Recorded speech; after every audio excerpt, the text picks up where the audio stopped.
Halo teman-teman, kembali lagi bersama saya Lutfi Rahman Hakim. Kali ini saya akan mencoba menjelaskan tentang komunikasi nonverbal. Nah, pertama, komunikasi nonverbal ada proses komunikasi yang dimana pesannya disampaikan tidak menggunakan kata-kata. Ya, komunikasi nonverbal bisa diekspresikan melalui isyarat, isyarat tangan, mimik muka, ataupun nanti yang akan kita simak contoh-contoh berikut. Nah, yang contoh pertama adalah ada menggunakan bahasa isyarat melalui tangan. Nah, sebenarnya gerakan isyarat ini bisa banyak sih, bukan dari tangan aja, dari mimik muka juga sebenarnya itu sudah mengisyaratkan.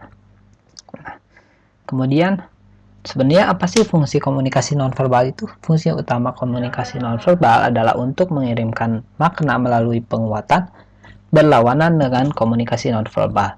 Jadi nonverbal ini fungsinya adalah nguatin gitu apa yang akan kita kerjakan. Misalnya nih, Lutfi itu ngerasa bau gitu dengan ruangan sekitar. Nah, tapi Lutfi nggak bisa menjelaskan secara mulut gitu, secara verbal. Nah, solusinya adalah Lutfi memberikan isyarat menutup hidung, yang mana itu biasanya akan langsung mengerti bahwa ruangan ini bau gitu, tanpa harus menyampaikan dengan komunikasi verbal. Kemudian ada ekspresi wajah. Nah, ekspresi wajah itu beda-beda nih teman-teman, ada banyak nih, yang ada senyum, ada yang marah, ada yang melotot, tuh kan ada sini juga tuh beda-beda. Kemudian ada kontak mata. Nah, kontak mata ataupun ekspresi wajah sebenarnya bisa mengerti biasanya oleh orang-orang yang sebenarnya udah deket sama kita gitu. Jadi udah kenal ekspresi kita, kalau lagi marah kayak gimana, kalau lagi senang kayak gimana, kalau lagi sedih kayak gimana. Itu teman-teman. Nah, ini sifat syarat komunikasi nonverbal. Ada yang pertama adalah tidak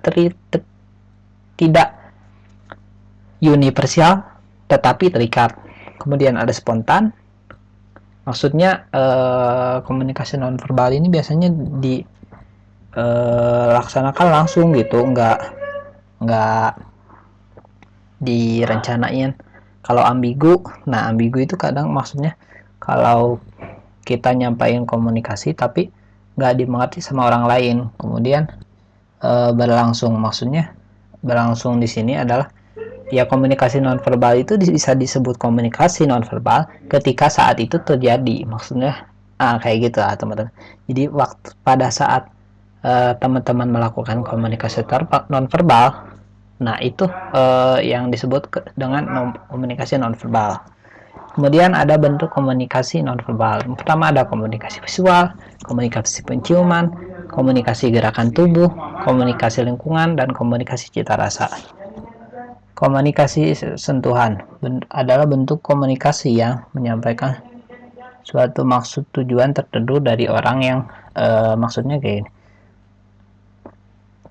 Kalau orangnya udah deket, biasanya teman-teman ngerti gitu kalau dia itu lagi misalnya perhatian sama teman-teman, atau lagi simpati atau teman-teman, atau lagi kayak apa ya, lagi emang senang aja gitu mengukul teman-teman atau kayak gimana. Kemudian ada komunikasi penciuman. Jadi kita ambil contohnya kalau ruangan itu bau gitu, atau sementara teman-teman itu nggak bisa menyinggung gitu dengan secara lisan gitu, dengan secara frontal. Nah, teman-teman biasanya kan melakukan isyarat dengan menutup hidung. Nah, dan itu sangat umum terjadi dan dapat dimengerti orang lain. Nah, itu bisa disebut komunikasi nonverbal melalui penciuman. Nah, kemudian ada komunikasi gerakan tubuh. Seperti contoh yang berikut. Nah, komunikasi gerakan tubuh itu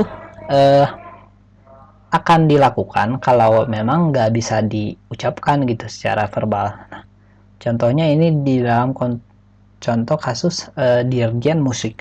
Kan dirjen musik itu nggak mungkin nyebutin kayak taikin nada kayak gitu, tapi melalui gerakan tubuh mengangkat tangannya, artinya musikus juga udah mengerti gitu kalau nadanya harus dinaikin gitu.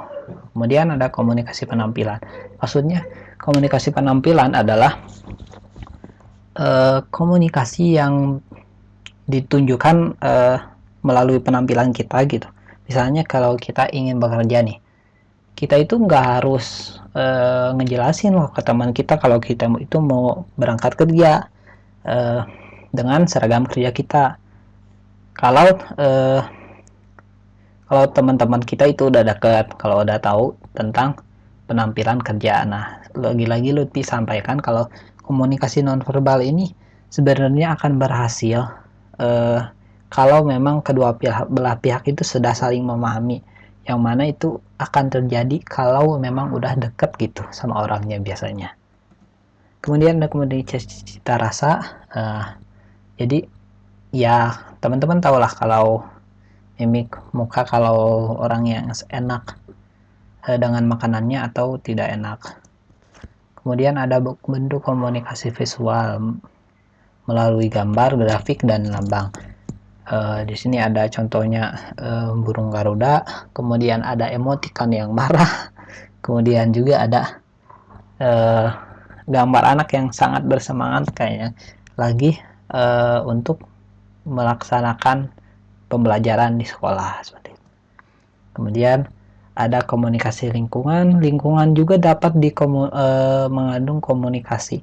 Misalnya nih, lingkungannya itu kumuh atau kelihatannya kotor banget gitu kan, kita juga bisa menyimpulkan bahwa oh ini tuh lingkungannya jelek loh, jarang dirawat, jarang diurus gitu.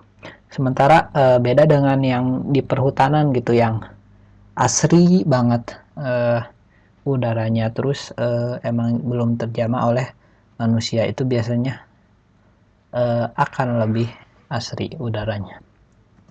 Nah teman-teman, penjelasan tentang komunikasi nonverbal cukup sekian, kurang lebihnya mohon maaf. Jangan lupa yang belum subscribe mangga subscribe. Terima kasih.